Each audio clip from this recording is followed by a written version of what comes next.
இவங்க பார்த்தீங்கன்னா இபிஎம் அந்த நிறுவனம் பார்த்தீங்கன்னா 96ல் மணலியில் தொழிற்சாலை தொடங்கியிருக்காங்க.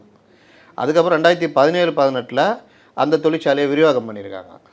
2023 சென்னை குளோபல் கேப்பபிலிட்டி சென்டர் அப்படின்றத தொடங்கி இது பண்ணியிருக்காங்க. இப்போ வந்து 340 கோடி தளவில் புதிய ஆலை 201 கோடி ரூபா அது எம்ஓஇ போட்டிருக்காங்க. 950 வேலைவாய்ப்புகள் அப்படின்னு. இது ஒரு வகையான விரிவாக்கம். அடுத்தது வந்து நார் பிரம்சே அப்படின்னு நிறுவனம், 3வது நிறுவனம். இதுடைய நிலைமை என்னென்னு பார்த்தீங்கன்னா, ஹரியானா புனேவில் மட்டுமே உற்பத்தி இருக்குது, தமிழ்நாட்டில் இல்லை. 2025 சென்னை செயற்கை நுண்ணறிவு மையத்தில் ஒரு இது திறந்தாங்க. அந்த நிறுவனம் ஒரு 70 பேருக்கு வேலை வாய்ப்போட. இன்றைக்கி கூட டிஆர்பி ராஜா சொல்லியிருக்காரு, நீங்கள் எப்படி சொல்லுவீங்க, அந்த நிறுவனமே இங்கே கிடையாது, செயற்கை நுண்ணறிவு மட்டும் 2025 திறந்தாங்க, அதுவுடைய இது தான். அப்போ விரிவாக்கம் தானே, ஏற்கனவே இருக்குது, அது அவரே ஒத்துக்கிறாரு.